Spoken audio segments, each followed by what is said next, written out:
chercher une lueur d'espoir et que nous traînons, nous pataugeons.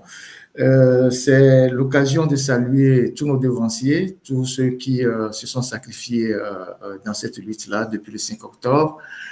Il y a Loboto Souvi, Tino Agbelenko, Jolly Teko, Eloi Kusao. Ils sont tellement nombreux que je n'ai pas tous les noms en tête. C'est le moment de saluer leur détermination, leur engagement, leur bravoure. Nous sommes la génération qui a suivi, nous marchons dans les pas qu'ils ont tracés et nous espérons qu'on va y arriver. Et on va y arriver, mais avec beaucoup de détermination, beaucoup de patience et d'intelligence aussi. Et donc, à la veille de ce 5 octobre, il y a eu pas mal d'activités comme un rassemblement des Togolais à Berlin, en Allemagne, et puis cette réunion de M66 à Minneapolis. Et voilà les activités qui ont marqué la journée du 5 octobre hier. Et je voulais profiter pour interpeller certains de la classe politique à Lomé qui, depuis quelques jours, sont en train de chercher des voies et moyens pour, je ne sais pas pourquoi faire exactement, mais des gens qui approchent leurs collègues de la classe politique pour leur dire ouais, par rapport à la situation politique, il faut proposer une solution de sortie de crise. Je ne sais pas s'il y a véritablement une crise dans le pays, puisque le régime ne reconnaît pas qu'il y a une crise dans le pays. Tout va bien au Togo, selon ce qu'on a entendu récemment. Donc, je voudrais demander à nos aînés, nos grands frères, qui sont dans cette lutte depuis 35 ans, de faire au moins une fois en passant preuve de lucidité. Et je voudrais demander à des hommes politiques comme Antoine Foli de faire preuve de lucidité par rapport à ce qu'ils sont en train d'engager là. Ce n'est pas à eux de chercher une solution de sortie de crise. C'est à Faure Gnassingbé de s'exprimer, de dire aux Togolais ce qu'ils pensent de ce qui se passe. Depuis 4 mois, il n'a pas fait un discours sur la situation dans le pays. Il ne s'exprime pas, il ne dit rien. Et comme pour dire que pour lui, tout va bien. Donc, ce n'est pas vous, les opposants, en tout cas certains, comme Antoine Foli et ceux qui sont en train de faire ces contacts-là, d'aller chercher des solutions de sortie de crise. Celui qui gère le pays aujourd'hui, s'il pense que le pays est en crise, c'est à lui de proposer des solutions de crise. Déjà, on a fait 25 ou 29 dialogues qui n'ont absolument rien donné. Et la seule exigence aujourd'hui du peuple togolais et de sa jeunesse, c'est que Faure, après 20 ans de pouvoir, qu'il s'en aille. Donc, nous avons les yeux sur vous. En tout cas, certains hommes de la classe politique, on a les yeux sur vous.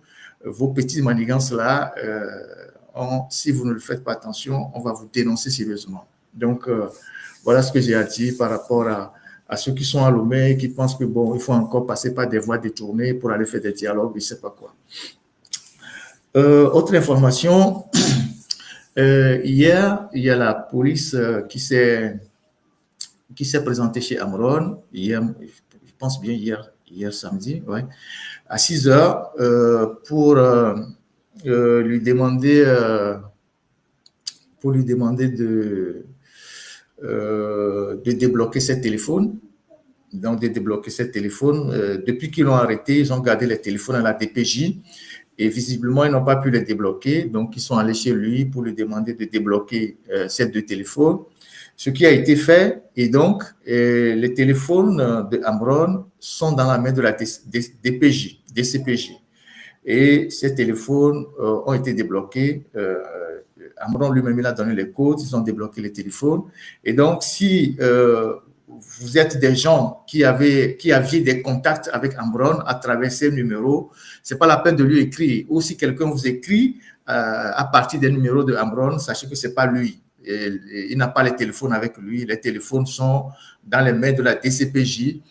et probablement ils pourront les manipuler et piéger certaines personnes. Donc, si vous avez l'habitude d'appeler Amron ou bien vous étiez en contact avec Amron ou vous échangez avec lui sur WhatsApp, je ne sais pas sur quel logiciel ou quelle application, si vous recevez un message, ce n'est pas de lui. Donc, c'est un message de prévention pour ceux qui étaient en contact avec notre frère Amron. Alors, du côté de Mme Nyakade, je vous ai dit la dernière fois où est-ce qu'elle est gardée. Et là aussi, le commissaire principal de la DCPJ a été un peu sonné par ses patrons parce qu'il s'estime qu'il n'a pas mené cette enquête avec beaucoup de dextérité. Et comme je vous le disais, il n'y a pratiquement rien dans ce dossier-là. S'il y avait quelque chose, le procureur, on parlera de lui tout à l'heure, ne viendra pas nous dire qu'elle a détruit en pleine garde à vue une des preuves. La garde à vue, telle qu'on l'a définie, c'est de priver le mis en cause de toute manipulation d'objets qui pourraient compromettre l'enquête. Donc, là, aujourd'hui, ils ont totalement un dossier vide. Donc, ce commissaire-là de la DPJ a été un peu secoué par ses patrons. On lui a remonté les bretelles pour n'avoir pas mené avec professionnalisme et dextérité cette enquête-là.